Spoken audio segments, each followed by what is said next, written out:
What is going on, guys? Welcome back to the channel. So today we are going to get started on making this car not stock anymore. What I'm going to do is get rid of these hideous headers that absolutely make no sound, take away all the sound coming from the Corsa in the back.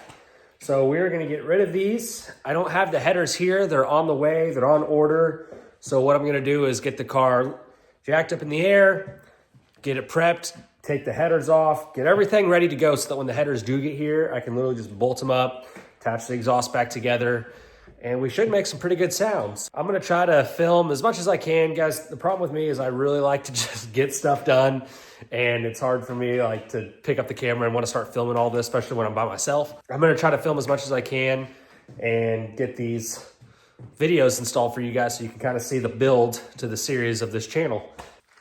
All right, now that we got the battery disconnected, I'm gonna spray down these bolts because a lot of you guys know that, I mean, look at that thing, look at those bolts.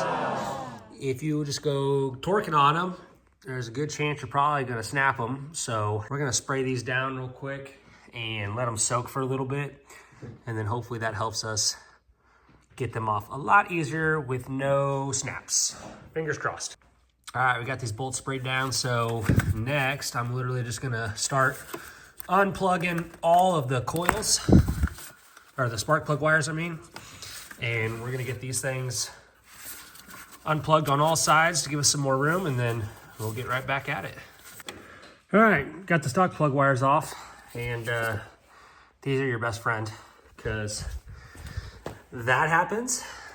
So you need to grab them right there and pry them out of there, because good night, those didn't come out easy. But they're off, so next thing is to start breaking these bolts loose. Not taking them all the way out, but break them loose a little bit, and we need to spray some more on there. We'll see how they go.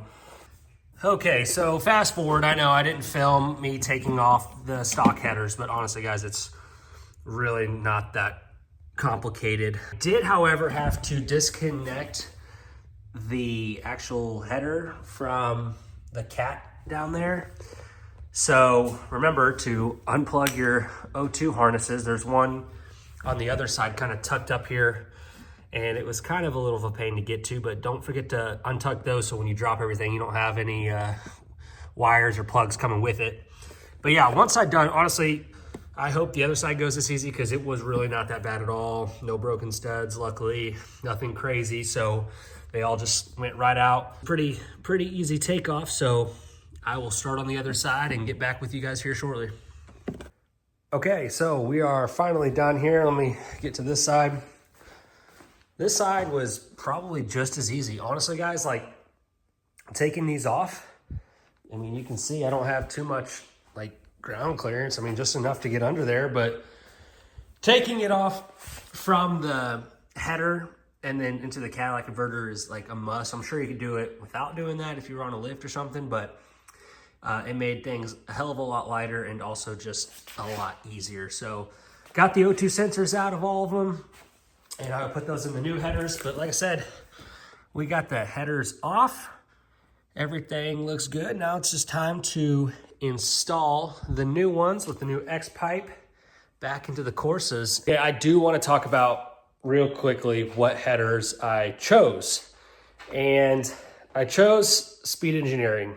And typically that's not what I would do. I would not buy a budget-friendly header.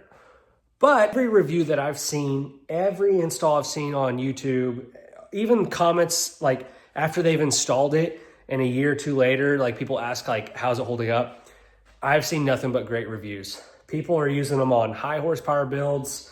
I mean, they're just really becoming, I guess, more popular than I thought. So I had Cook's long tubes on my last Corvette, and I had the Cook's X pipe, and obviously we all know that brand is amazing. American Racing, amazing.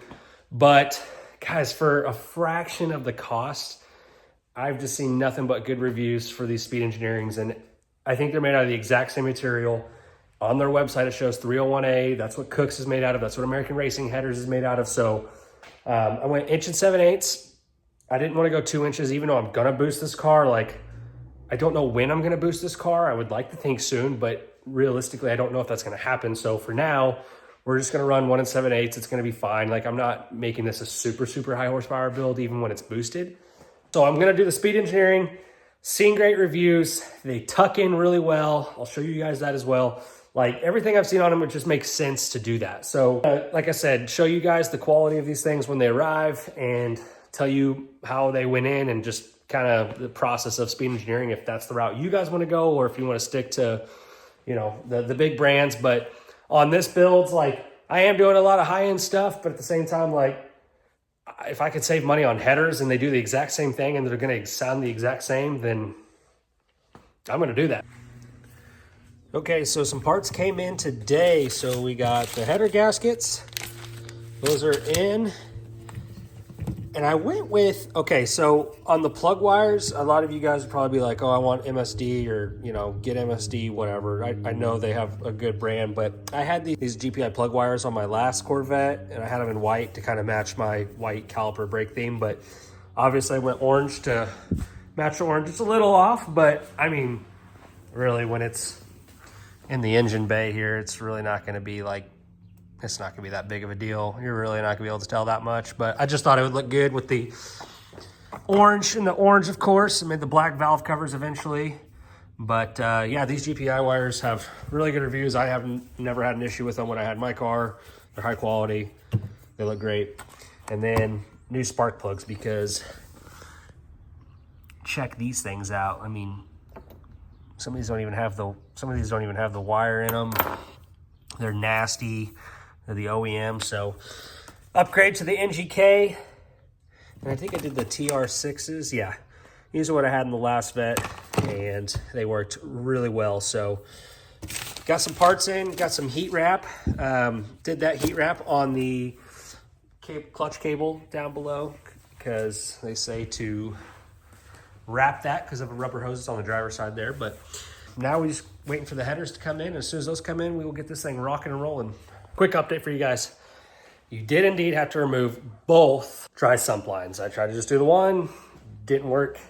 You have to do two, but the headers are finally in. After I was able to remove the second one with a little bit of play, it went up there and it is in. So I've got the headers in. They're loosely fitted right now. I'm gonna connect the wire harnesses, O2 extension harnesses, refill this thing with oil. Gotta remember to do that. I don't wanna start this car up without oil in it. And then, honestly, all we're waiting on is the freaking X-pipe. Literally, it didn't come in yesterday with the headers. And then it was supposed to be in today. You know, UPS said by like 2. It is past 4 o'clock, and it said, I got an update saying, sorry, your package is delayed, but we'll be here. So at least the hard part, I think, is done as far as getting all the headers on. Everything's kind of in place. So now all I got to do is, when this X-pipe gets here laid out, work it up and hope that it's not going to fight me too much, because I just want to get this damn thing started. I want to get the car running. It's been on jack stands more than it has been on the ground since I've got it. Just constantly doing things to it, new brakes and rotors, just getting wheels and tires, just everything to it. When you get this exhaust, they don't send instructions. So there's like several different pipes that come in the kit. I think it's because it's universal for LS2, LS3, LS7.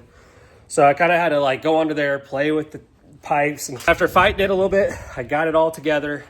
I think I got it right. Tightened the clamps, just connected the battery, filled the oil, cold air intake is on. Everything's ready to go. So you guys are gonna see the first startup now.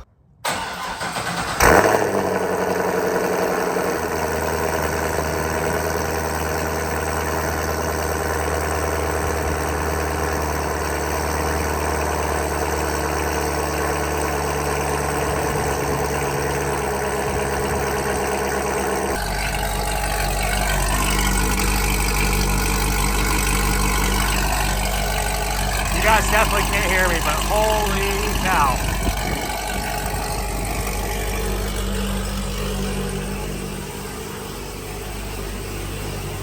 Obviously it's smoking a little bit, new exhaust, probably oil on the header.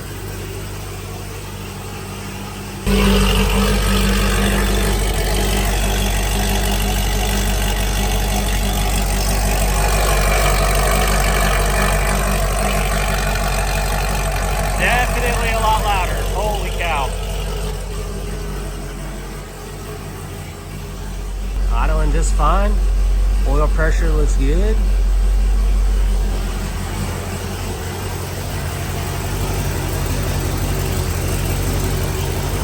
That side had a little bit more oil on the head because I had to take off those dry sump lines, so I got a little bit more oil on that side. So, man.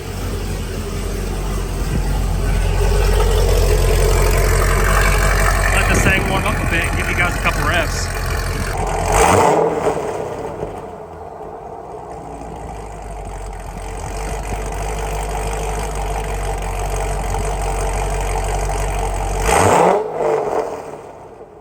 All right, guys, that is gonna do it for today's video. So I gave you like a 3,000 RPM rev. It's kind of late, don't want the neighbors to get pissed, but just went out, drove it, and immediately, now it's not tuned, so I'm not really like getting on it right now. Throttle response, immediately there.